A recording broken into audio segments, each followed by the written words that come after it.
Bonsoir à tous, moi je m'appelle Melvin, je suis ce soir ici en tant qu'ambassadeur du CERF. Donc les ambassadeurs du CERF, c'est un réseau, on est à peu près 200 régions. On intervient dans des réunions publiques, dans des interventions en faculté, et on a tous un rôle, une expertise dans des domaines de l'énergie, transition énergétique, écologie, etc. Et les collectivités de toute la région de France peuvent faire appel à nous. Et accessoirement, je travaille aussi au parc naturel régional de l'Avesnois, juste ici. Et en fait, donc, M. Sénéchal m'a demandé d'intervenir sur l'économie d'énergie et énergie renouvelable. Et donc j'ai ramené à travers 4 photos, 2 exemples d'économie d'énergie pour les collectivités et 2 exemples d'énergie renouvelable pour les citoyens. Donc je vais tout d'abord vous montrer un exemple de projet qui a été réalisé ici sur le territoire, sur le développement des énergies renouvelables, qui est, si ça fait joli, voilà, donc ça c'est la première centrale photovoltaïque citoyenne de l'arrondissement. Donc sur les 150 communes du territoire, on a accompagné à l'initiative de la commune d'Anor, qui est située dans le sud de l'Avesnois, un projet où 32 citoyens ont financé l'installation de cette centrale photovoltaïque. Alors comment ça a marché? La commune fait partie, c'est une société coopérative d'intérêt collectif, donc la commune n'a pas plus de poids que les citoyens, et on a lancé un concours de bulletins de souscription où les gens donnaient des parts, et c'était des formes de parts sociales, donc c'était 100 € minimum pour investir dedans, et une trentaine d'habitants du territoire ont investi pour ce projet d'énergie renouvelable. Alors, quel est le discours que nous on a derrière en tant que parc auprès des citoyens? Donc déjà, quand on a sur les convaincus de l'environnement, eux c'est simple à toucher, nous c'est pas notre public cible. Quand on regarde sur l'aspect économique des habitants, on leur dit plutôt que de placer votre argent sur des livrets A où les taux d'intérêt sont pas forcément intéressants en ce moment, pour des banques qui utilisent votre argent pour des projets de développement de gaz de schiste, de gisement de pétrole, etc., autant l'investir localement dans des énergies renouvelables. Et en plus, ce projet-là rapporte 1,5% aux habitants qui ont souscrit dedans. Donc en plus d'être de l'énergie renouvelable et citoyen, c'est encore plus intéressant que les prêts que proposent les banques. Donc aujourd'hui, ça c'est notre premier projet qu'on a réussi à faire. Il y en a d'autres qui sont en cours de réflexion et d'expertise technique, notamment sur le territoire de la communauté de communes. Un projet devrait voir le jour à Wargny-le-Grand et un autre sur Jolimet. Donc comme ça, je fais un peu de teasing. Quand vous verrez des bulletins de souscription sur le territoire, vous savez que derrière, c'est moi qui viens chercher votre argent pour ce type de projet. Donc là, on est sur un projet d'énergie renouvelable citoyen. Tac, tac, tac. Là, j'ai un projet d'économie d'énergie. Excuse-moi, c'est combien la part La part, c'est 50 € et il faut minimum de parts pour pouvoir adhérer.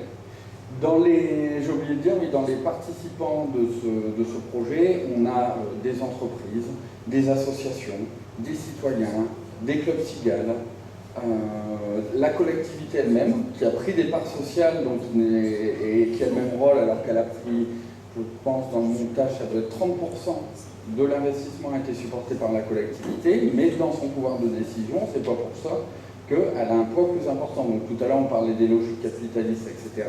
Dans ce projet-là, on est bien sur une structure égale une voix. Après, un autre projet... Sur votre projet d'Anor, oui. Entreprise locale. Entreprise locale, alors justement, on travaille... Alors, Union européenne. Union européenne, on travaille en fait avec une association qui s'appelle Solis Métropole, qui est basée sur la métropole lilloise, qui fait une convention avec la commune, comme ça la commune n'est pas forcément soumise au code des marchés publics, qui lui empêche de passer par des entreprises locales. Et c'est l'association qui porte le projet, en fait c'est une société coopérative d'intérêt collectif qui va porter le projet et qui va choisir son entreprise. Et en plus, comme elle travaille avec nous au niveau du parc, on veille aussi à tout ce qui est paysager, etc. Donc on fait des traitements spéciaux pour que les toitures n'aient pas d'effet reflet et qu'elles s'intègrent vraiment dans le bâtiment, ardoise, etc. Et les panneaux viennent de Alors les panneaux, ça faudrait que je vois, mais normalement tout est en filière européenne. C'est marqué dans le cahier des charges de la société, et la société est basée dans le Pas-de-Calais, ça doit être du côté de Lens, mais je saurais plus vous dire le nom exact. Mais je pourrais le retrouver, le rendre à Monsieur Sénéchal à l'occasion. Et aujourd'hui, c'est pareil, on nous parle du photovoltaïque et du fait que c'est peu recyclable, etc. Aujourd'hui, il y a 95% des panneaux photovoltaïques qui sont valorisés. Et en France, il y a la filière qui est en train de... La filière maintenant existe. Aujourd'hui, on a une filière qu'on peut avoir pas prêt ou éco-emballage qui permet de recycler les centrales photovoltaïques. Il y a une question. Est-ce qu'il y a une évolution dans la fabrication des panneaux solaires photovoltaïques? Est-ce qu'il y a Une évolution dans la fabrication? Parce qu'il y a quand même il y a plusieurs procédés. Ouais. Il faut à peu près 8 ans pour l'énergie grise qui est dépensée pour créer les panneaux photovoltaïques. Il faut à peu près 8 ans, entre 5 et 8 ans, en fonction de la région dans laquelle vous vous trouvez, pour compenser cette énergie grise par la production d'énergie renouvelable. La durée de vie aujourd'hui des installations photovoltaïques est entre 30 et 35 ans. Donc vous savez que d'un point de vue énergie consommée par rapport à énergie produite, la centrale photovoltaïque est rentable. Après, en effet, au fur et à mesure des années, les nouvelles technologies apportent des réponses et puis une longévité des centrales qui est de mieux en mieux. Après, là, c'est vrai que nous, on s'associe à des partenaires qui ont vraiment une expertise technique dessus, parce qu'on n'est pas expert du photovoltaïque. Nous, on accompagne les collectivités à développer les énergies renouvelables, mais on s'associe, et là, en plus, avec Solis, on ne s'est pas associé à une structure comme EDF, on s'est associé à Solis, qui est une association qui fait le développement, la promotion du solaire en France, là-dessus ce révélateur avec le grand débat peut-être, du solaire en France, et qui n'a pas d'intérêt financier à développer, à faire ça dans les collectivités du territoire. Un deuxième exemple, qui est là celui plus des économies d'énergie. Aujourd'hui, sur l'arrondissement, on a lancé un dispositif qui s'appelle la stratégie d'intervention et de réhabilitation du patrimoine public. Pour arriver à faire ça, on a mis à peu près 2 ans pour que 35 collectivités partent avec nous dans ce dispositif. Aujourd'hui, on a sur le territoire 2 conseillers en énergie partagée qui sont financés par les collectivités. Et les collectivités, en fait, sur la base d'un projet d'économie d'énergie, se sont engagées aux côtés du parc pendant 3 ans pour qu'on fasse avec eux des économies d'énergie au niveau de leur bâtiment public. Donc ça va passer par les problèmes de surfacturation, d'éclairage public, on va leur faire des opérations de relamping par exemple qui consistent à changer tout l'éclairage vieillissant par de l'éclairage LED. Et en fait on a fait des audits énergétiques dans toutes ces communes, et sur la base de ces audits on leur a présenté les bâtiments, les consommations, les dépenses qui étaient affectées à tous leurs bâtiments. Et de là, les communes ont délibéré avec nous et ont consacré un budget pour la rénovation de leurs bâtiments. Et aujourd'hui, alors que la réglementation sur la rénovation du bâtiment est à peu près, enfin c'est la réglementation thermique 2012, c'est une norme assez basique, toutes les communes qui se sont engagées dans ce dispositif partiront sur la rénovation bâtiment basse consommation, bâtiment passif ou bâtiment à énergie positive. Donc bâtiment passif, ça veut dire aucune consommation d'énergie. Bâtiment à énergie positive, ça veut dire qu'il va produire plus d'énergie qu'il n'en consomme. Donc ça, c'est une autre action au niveau des économies d'énergie que cette fois-ci les communes peuvent engager. Nous, le pari qu'on a fait, donc la commune cotise 1 euro par habitant. Donc sur les 3 ans, disons une commune de 200 habitants, ça lui fera 600 €. Le pari qu'on a fait, c'est rentabiliser sa cotisation. À minima, c'est rentabiliser sa cotisation. La commune de Wargnies vient de changer ses fenêtres, on lui a permis d'économiser, on lui a une subvention de 1 600 €, on lui a déjà rentabilisé 1 an et demi de cotisation. Donc le but c'est de travailler avec ces communes-là sur des dispositifs qui leur permettent à la fois de faire des économies d'énergie. Toutes les économies doivent être réinjectées dans des projets de réhabilitation de leurs bâtiments. Donc voilà un autre exemple. Je ne sais pas si vous avez des questions sur cet exemple-là.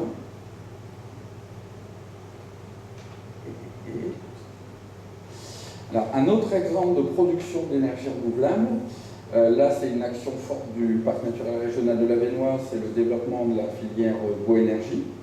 Donc, par rapport à ça, en fait, ça permet aux communes de faire des économies d'énergie dans ces bâtiments publics parce qu'il faut savoir que le bois énergie est issu du bocage, qui est très présent sur le territoire, qui est une énergie renouvelable qu'on a à profusion et dont le coût n'augmente pas. Aujourd'hui, le gaz, le pétrole, toutes les énergies fossiles sont en train d'augmenter. Sur le territoire, le prix du bois énergie est à valeur constante. Aujourd'hui, on a des chaudières de mieux en mieux équipées d'un point de vue émissions de gaz à effet de serre, émissions de particules. Et en plus, ça soutient la préservation des haies sur notre territoire, notamment qui sont des moments un peu trop arrachés, et de préserver le bocage et tout le rôle que rend le bocage, à savoir la lutte contre les inondations, la protection contre les congères, la préservation de la biodiversité. Donc ça, c'est aussi une action que peut faire une commune à son initiative pour développer la filière bois et aussi la préserver le bois énergie sur notre territoire. Comment ça fonctionne? Alors, en fait, au niveau de la filière, comment ça fonctionne? On a des agriculteurs sur le territoire, ils doivent être 13, qui sont gérés par une association qui s'appelle Association Avesnois-Thiérache, Atelier Association Avesnois-Thiérache, qui coordonne tous ces agriculteurs qui vont, eux, déchiqueter les haies du territoire, mais enfin, les couper à une hauteur raisonnable. On n'est pas sur de l'arrachage, on est vraiment sur de l'entretien. Ces agriculteurs ont des endroits pour pouvoir stocker les copeaux de bois et pouvoir les sécher. Donc il y a aussi un taux d'humidité à avoir pour pouvoir utiliser le bois énergie. Lorsqu'une collectivité ou qu'un agriculteur qui est équipé de ce type de chaudière appelle l'association Avesnois-Thiérache, qui va venir alimenter, faire appel, parce qu'elle gère l'ensemble du stock des agriculteurs, qui va faire appel à l'agriculteur le plus proche, qui va venir alimenter directement la chaufferie. Donc vous avez en fait un silo qui est alimenté en copeaux, et vous avez une vis sans fond qui alimente la chaufferie au niveau du feu directement. Donc voilà un peu le process. Cette chaufferie-là, elle chauffe quoi? Alors cette chaufferie-là, c'est l'une de nos dernières chaufferies sur le territoire. Elle chauffe la mairie, la salle des fêtes, l'école, un logement communal et la médiathèque. Voilà, il y a une chaudière pour 5 bâtiments. C'est à quel endroit? Ouellette-Saint-Fagnon. Ah d'accord. Le montant d'investissement? Le montant d'investissement, que je ne vous dise pas de bêtises, de mémoire, c'est 240 000 euros. 240 000 euros 240 000 euros. pour une commune comme Wallers. Et donc ça fait 200... Avec 100 000 euros de subvention ça de fait quoi, l'État. 300 habitants. 300 habitants, Ouais. Il y en a une de chaudière à bois déchiqueté au centre Loenda de Pédois. Oui, qui vient d'être inaugurée récemment. Installé, qui chauffe tout le centre Loenda, je ne sais pas si vous connaissez, donc lieu. Et je ne sais plus le montant d'investissement. Je voulais savoir, c'est également. Et donc c'est un bâtiment associatif, donc qui s'offre aussi la grande salle des sports à côté, qui aurait pu chauffer s'il y avait eu un accord, mais ça ne s'est pas fait, ou ça va peut-être se faire après. Des bâtiments, des résidences voisines aussi, puisqu'il va y avoir un réseau de chaleur à coupler à. C'est un investissement, un réseau de chaleur, c'est un investissement. Ouais. Ils sont en train d'en faire une à la métropole lilloise. Avec la centrale. Après la métropole lilloise, on n'est pas sur les mêmes dimensionnements. Ah bah non. Là, sur Wallers, la majorité des bâtiments sont à proximité. C'est pour ça que le réseau de chaleur n'a pas eu enfin, le fait que ce soit en réseau n'a pas eu un surcoût énorme Voilà. par rapport à la Parce chaudière. que 240, c'est uniquement l'usine. C'est la chaufferie, toute la chaufferie. Après les tuiles. Il y a un intérêt économique des agriculteurs. Alors du coup, il y a aussi un intérêt économique pour les agriculteurs qui diversifient leur activité, qui revendent leur bois en bois de chauffage. Donc ça peut être un moyen de promouvoir une autre forme d'agriculture pour des agriculteurs qui auraient des champs sans haies, de replanter, d'intérêt diversifié à une autre source de revenus. Est-ce que ça peut être Ah, c'est un peu plus difficile parce que quand on est sur là, Bertrand répondra peut-être mieux que moi, mais quand on est sur de l'agriculture plus conventionnelle avec des grands champs et des grosses machines, etc., la haie pose problème parce qu'en termes de manœuvrabilité, c'est pas ce qui est le plus pertinent. Deuxième chose, qui sont les aides de l'Europe. Aujourd'hui, l'Europe donne des aides aux agriculteurs dans le cadre de la politique agricole commune. et l'ensemble des aides sont calculées sur la base des surfaces agricoles. Sauf que c'est par photo aérienne. Et la haie fait des ombres portées. Donc elle est décomptée en surface des subventions pour les agriculteurs. Donc alors qu'elle a une valeur ajoutée sur le territoire, elle les impacte dans le... C'est bien ça, la France, je ne me trompe pas au niveau de la PAC. Google Maps. Ouais, c'est un résumé, ouais. C'est ça. Donc voilà l'un des freins aussi au linéaire de haies qui disparaît. Après, sur le territoire de l'Avesnois, on a suffisamment de linéaires de haies pour alimenter une chaufferie pour énergie par commune. 151 communes. Hein. Ouais. Le potentiel. Ah, mais ça, c'est un argument pour les élus, par exemple. C'est un argument je veux dire, tu peux avoir un élu, un groupe d'habitants qui veut porter ce projet, d'avoir un élu. L'élu, clé en main, il a un super projet. Je sais pas. Je ne sais plus dans quel territoire, il y a des mini-chaufferies bois énergie qui sont en train de se mettre en place, portées par des habitants. C'est des habitants qui sont propriétaires de ces systèmes de chauffage et c'est eux qui alimentent les bâtiments ou les réseaux, etc. Mais ils deviennent un fournisseur de l'énergie. Voilà, et après j'ai un tout dernier exemple pour l'aspect citoyen. Alors je ne sais pas si ça va marcher, c'est une vidéo. Je ne sais pas avec quoi je peux l'ouvrir.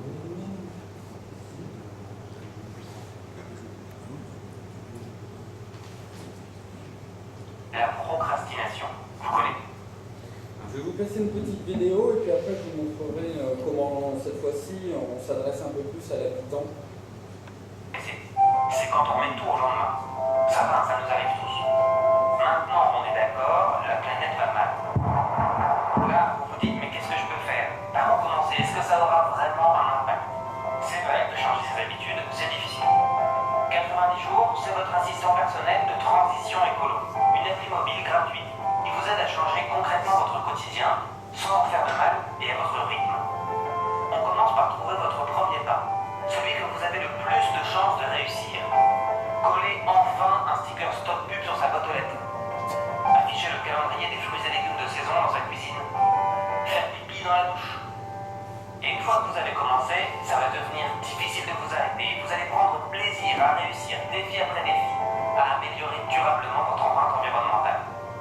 90 jours, soignez le changement climatique. Et si vous sentez que vous allez craquer, appuyez sur le panic button pour voir ce qui se passe.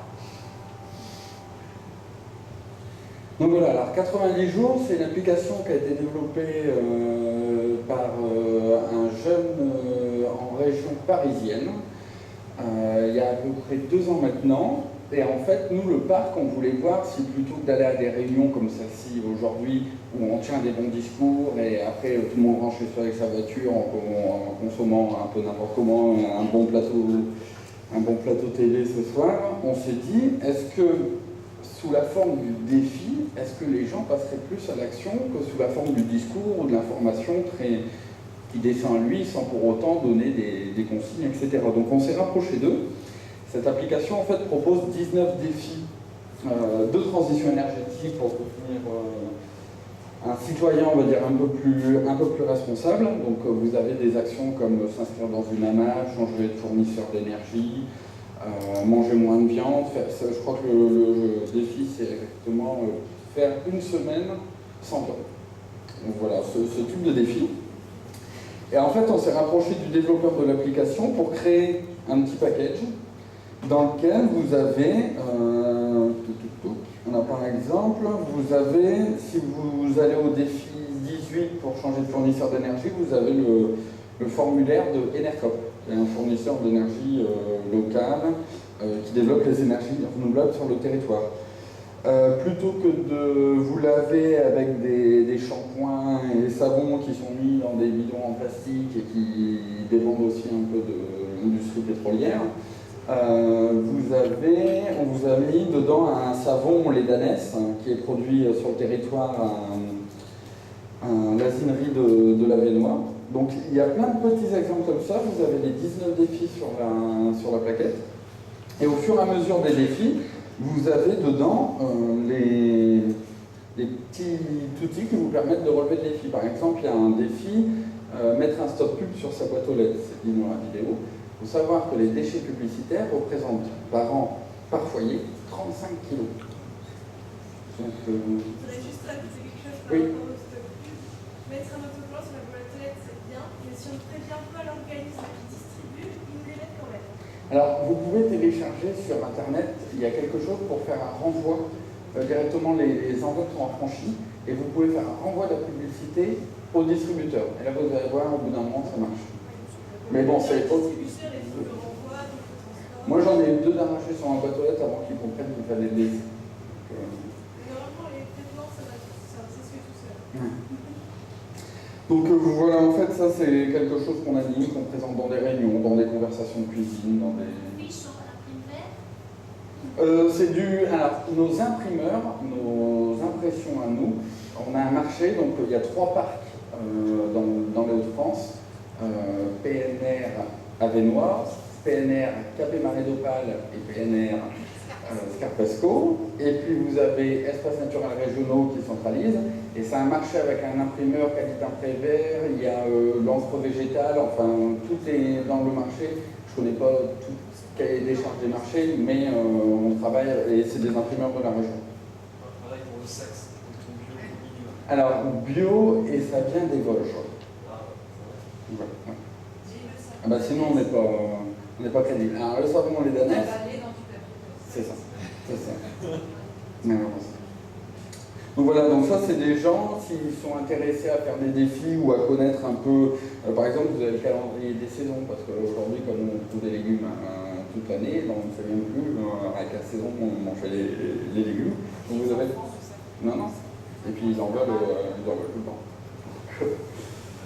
Donc voilà, donc ça c'est quelque chose qu'on met à disposition des habitants, c'est sur inscription, donc vous vous inscrivez. Et en fait, 90 jours après, on revient vers vous pour savoir si vous avez relevé les défis ou pas. Donc c'est pas du flicage, c'est juste pour savoir si par exemple, il y a 10 personnes qui mettent un stop pub sur la boîte aux lettres. Moi je sais qu'un habitant c'est 35 kg, donc je sais que ça fera 350 kg par an sur le territoire grâce à l'action des citoyens. Donc voilà un peu les actions.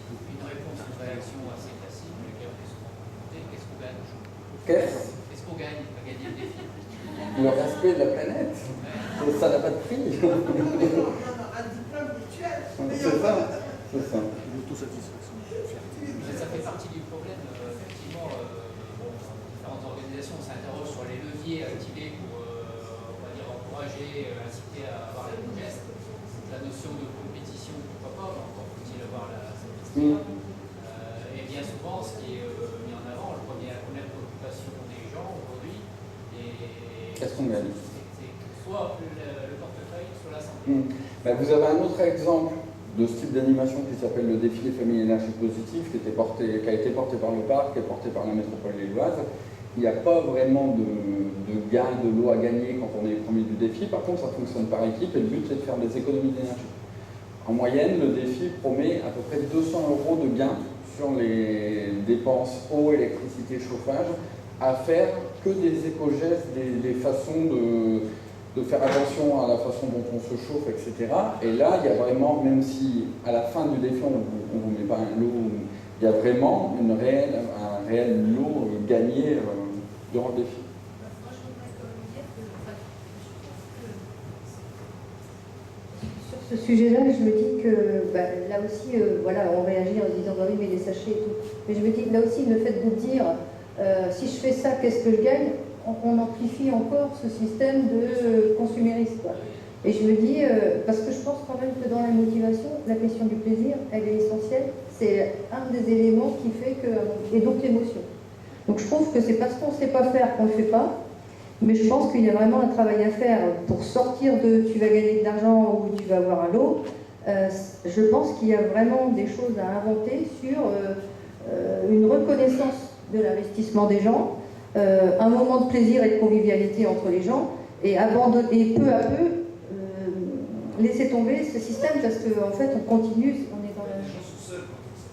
Enfin, je ne sais pas s'ils se rencontrent entre eux. Non mais on peut le provoquer, Oui. la rencontre. Ça, alors, Sur ce défi-là, en effet, c'est plus un package par foyer, donc c'est plus le foyer qui réalise les défis, etc. Dans la philosophie du défi des familles à énergie positive, on est exactement plutôt là-dessus. Il y a un chef d'équipe qui est en concertation avec plusieurs foyers, et ça, c'est démultiplié par le nombre d'équipes qui sont au défi. Alors nous, l'année dernière, je crois, on a eu 160 personnes, et nos équipes, c'était les centres sociaux du territoire. Sur la métropole, ils sont 200, ils sont avec les espaces info-énergie, enfin ils ont aussi une équipe d'animation qui est plus conséquente que dans la baignoire. Et il y avait une réunion de lancement où tout le monde se rencontrait, il y a une réunion en mi-parcours pour chacun s'échange ses astuces pour faire des économies d'énergie, et il y a une réunion finale, un temps de clôture, où là on est sur un moment convivial et de mise à l'honneur des acteurs qui se sont engagés. Et durant toute la durée du défi, chaque chef d'équipe est en charge d'animer ces petits groupes. Donc on est plus sur cet aspect de partage, et nous on l'avait fait l'année dernière à Ferrières-la-Grande, on avait clôturé, on avait eu une centaine de personnes avec un repas convivial, avec une animation, avec un quiz sur le changement climatique, et c'était très bien passé.